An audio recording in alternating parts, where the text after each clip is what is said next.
നമ്മുടെ രാജ്യത്ത്, പ്രത്യേകിച്ചും നമ്മുടെ കേരള സംസ്ഥാനത്തിൽ അനാഥാലയങ്ങളുടെ എണ്ണം വർദ്ധിച്ചു വരികയാണ്. ശരിക്കും ഈ അനാഥാലയങ്ങളുടെ പ്രവർത്തനം വളരെ ആഴത്തിൽ പരിശോധിക്കേണ്ട ഒരു വിഷയമാണ്. നമുക്കറിയാം, കേരളത്തിൽ അനാഥ കുട്ടികളുണ്ടെങ്കിൽ അവരെ സംരക്ഷിക്കാനും അവരെ വളർത്തിയെടുക്കാനും പഠിപ്പിക്കാനും ഒക്കെ ഗവൺമെൻറ് ഏജൻസികൾ തന്നെ ഉണ്ട്. നല്ല രീതിയിൽ പ്രവർത്തിക്കുന്ന ഗവൺമെൻറ് ഏജൻസികളുണ്ട്. അനാഥാലയം എന്ന് ഇപ്പോൾ ആരും പറയാറില്ല, അനാഥാലയം എന്ന് പറയാൻ പാടില്ലെന്നാണ്, ചിൽഡ്രൻസ് കെയർ ഹോം അങ്ങനെയാണ് പറയേണ്ടത്. ഇപ്പോൾ തിരുവനന്തപുരത്ത് ഗവൺമെൻറ്റിൻ്റെ ചുമതലയുടെ ചിൽഡ്രൻസ് കെയർ ഹോമുണ്ട്. അതുപോലെ തന്നെ കൊല്ലത്തുണ്ട്, ആലപ്പുഴയിലെ നൂറിനാട് ഒരെണ്ണം പ്രവർത്തിക്കുന്നുണ്ട്, എറണാകുളത്തുണ്ട്, മലപ്പുറത്തുണ്ട്, കോഴിക്കോട് ആൺകുട്ടികൾക്കും പെൺകുട്ടികൾക്കും പ്രത്യേകമുള്ള അനാഥാലയങ്ങൾ ഗവൺമെൻറ് തലത്തിൽ നടത്തി വരുന്നുണ്ട്. ഇതുകൂടാതെ കേരളത്തിൻ്റെ സാമൂഹിക നീതി വകുപ്പ് അംഗീകാരം കൊടുത്ത് നടത്തുന്ന അനേകം മറ്റ് നല്ല രീതിയിൽ പ്രവർത്തിക്കുന്ന അനാഥാലയങ്ങളും ഇന്ന് കേരളത്തിലുണ്ട്. ഇതൊന്നും കൂടാതെ വീണ്ടും അനാഥാലയം നടത്താനായി രംഗത്ത് വരുന്നവരുടെ ഉദ്ദേശശുദ്ധി വളരെ സംശയകരമാണ്. എത്ര കുട്ടികളുണ്ടെങ്കിലും, കേരളത്തിന് എത്ര അനാഥ കുട്ടികളുണ്ടെങ്കിലും അവരെ നോക്കാനുള്ള സംവിധാനം ഞാൻ ഈ പറഞ്ഞ ആ സ്ഥാപനങ്ങൾക്കുണ്ട്. ഇവിടെ ഈ അനാഥാലയം വളർന്നു വരുന്നതിൻ്റെ ഒരു മുഖ്യ കാരണം ഇതിൻ്റെ പിന്നിൽ നടക്കുന്ന സാമ്പത്തിക തട്ടിപ്പാണ്. നമുക്കറിയാം, സമ്പന്നമായ വിദേശ രാജ്യങ്ങളിൽ ഈ ചാരിറ്റി വർക്കിന് വേണ്ടി ഒരു തുക മാറ്റിവെക്കും. അത് കേരളത്തിലുമുണ്ട്.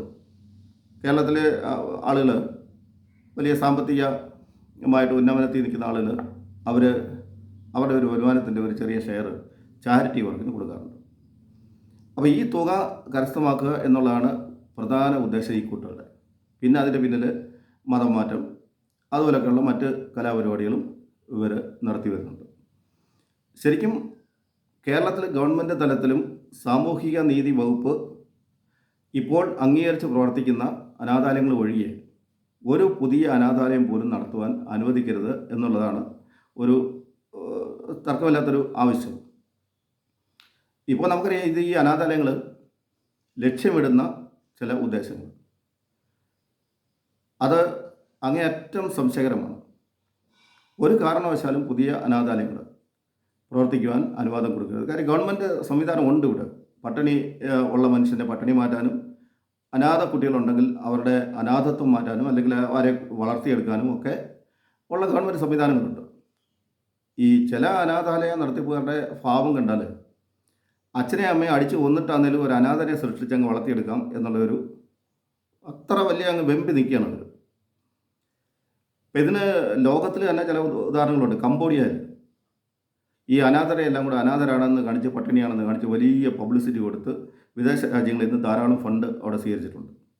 അതുപോലെ നേപ്പാളിലെ ഭൂകമ്പത്തിന് ശേഷം ഇതുപോലെ ഈ കുട്ടികളെല്ലാം കൂടെ സംഘടിപ്പിച്ച് അവരെ മോശമായ വേഷം ധരിച്ച് ആഹാരത്തിന് വേണ്ടി കഞ്ചുന്ന പടമൊക്കെ ഇട്ട് ഇങ്ങനെ വലിയ സാമ്പത്തിക പിരിവ് നടത്തിയിട്ടുണ്ട്. ഇതിൻ്റെയൊക്കെ ചുവട് പിടിച്ച് കേരളത്തിലും ഈ പ്രവർത്തനം വളരെ സജീവമാണ്.